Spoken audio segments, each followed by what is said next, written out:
One of the things that you will need to do is create an orthographic drawing, and if you've created your product in Autodesk Inventor, that's really easy to do. The first thing for us to do is to open our product, which we've done, okay, and you need to assign the front face. Now, at the moment it thinks the front is this area here, which is actually the side, so we need to change it to this side here, which it thinks is the right. Okay, and you can do that by clicking on the right here, or go to this button here, which is called Look At, and click on the face that you want it to be front. Then click on the Home button, right click that is on the Home button, set current view as front, and that's now assigned the right front. And I like to actually hit this corner button here so it's in isometric, right click on that Home, and then set current view as Home and fit to view. And then when you have been changing it around, if you hit that Home button, it will automatically go back to that view. Escape out of the Orbit button. And then to create the orthographic drawing, come up to this button up here and select it, and select the second one on the list called Drawing. That will create a new page, a drawing page for you. And the first thing you want to do is click on Tools, Document Settings, and change from ANSI to ANSI millimeters, apply, close. That means we can work in millimeters. Then you need to go back to Place Views, and if you select Base, that will assign the front excuse me, the front to your page in an area that thinks it's right. You want to change the scale to something that's appropriate. If we go to 1 to 2, it's done it even smaller, so we actually want to go to 2 to 1 on this time for it to be roughly how big we want. It's gone slightly over the bottom here, so I'm just going to left click and drag it up slightly, okay, to the place I want it to be.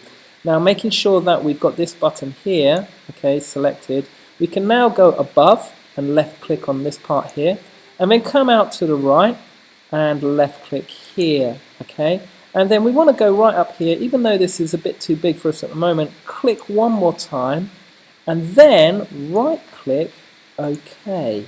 Okay, now that's given us all our buttons here, our kind of views. You want to select this one. If you hover over it, you should see the kind of border of it, and double click on that. I want that to be smaller, that isometric view, because it doesn't matter how big that one is. So I'm going to change that back down to 1 to 1, okay, and then I am going to change it to the shaded as well, so that it's in shaded, and click OK. And now with that like that, I can now pick it up, and I should be able to hover over the border and move it to an appropriate place, okay, out of the way. Right, the next thing you want to do is go to Annotate. You now want a dimension. It's important that you don't repeat your dimensions when you're doing an orthographic drawing. Of course, you know that. So I want to select the correct dimensions for where I want to do that. You can do that in a number of ways. The first way is you can click on Dimension, and you can just click on between the two lines that you want to dimension. As you can see, I'm just putting that down there. Okay, and then left click again. So I've clicked between that line, clicked on that line, and then I clicked one more time down the bottom. And you can see that's 100. You have a few options here which you can change, so it will start with being here, but you can change to precision and tolerance. If you want to write something next to that 100, you can do that here. Precision and tolerance, you might decide that you don't want it to be 100.00, you might just want it to be just 100. Can you see how that changed to just 100 there? I'm not sure if that's a bit small for your screen to see, but it's now no decimal places. I don't mind it being 2 decimal places if we're working at that value. You can also override it and write in your own value there if it's slightly incorrect, but it shouldn't be. We're going to click OK there, and that's that one done. Other kind of dimensions that might be important for this, might be, you might click on that one. I actually want that side view. I think, yeah, let's put it on there. It's easiest to see here, so I'm going to just click on that. Now remember, they should be all roughly about the same kind of width, so to move a dimension, just escape out of your dimension tool, and then you can just click on that and you can drag it down, and it should be roughly the same kind of width apart there. Okay. Another dimension I want to do is this one here, so I'm going to try and click on that line there. Can you see how it's coming out? Now that gives me to a decimal point, so that's quite nice, 64. Okay, but what we're quite interested in is actually from the top part to that part there, and I'm going to place that between there and there as an interesting one, which was 40. Okay. Now another way to do the dimensioning, you can do that plenty, is to actually go to Retrieve. it gives you this dialog box, and if you select view, you can hover over a view until you get the border, select it, and then go to this button here called Select Dimensions, and that gives you all the different dimensions which you might like to choose. So I'm going to choose, you can zoom in as well, so I'm going to choose this one. I'm going to choose this one here. I think this one's an important one, and I think this one's an important one.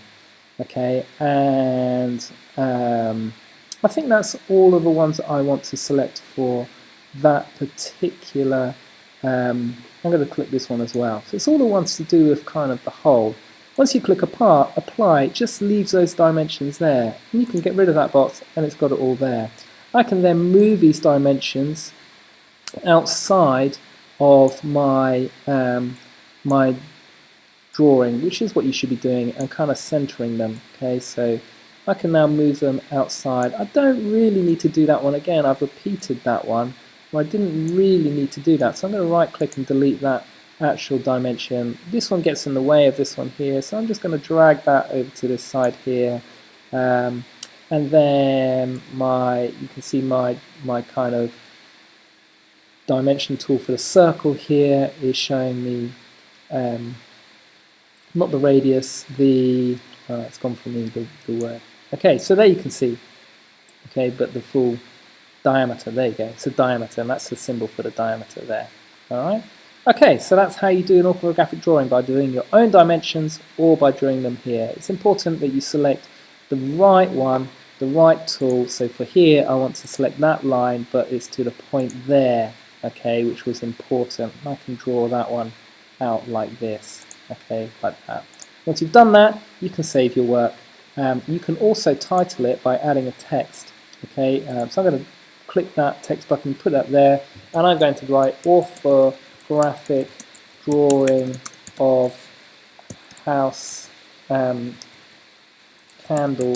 House, and you should really say somewhere what the dimensions are if they don't say on the dimensions. So I'm going to put in millimeters like that, okay. You may like to make it slightly bigger. 3 is quite small, so I'm going to put, like, maybe change that to 10 and click OK. Alright, and if I escape out of the tool, I can now drag that to somewhere maybe appropriate, like there. Okay?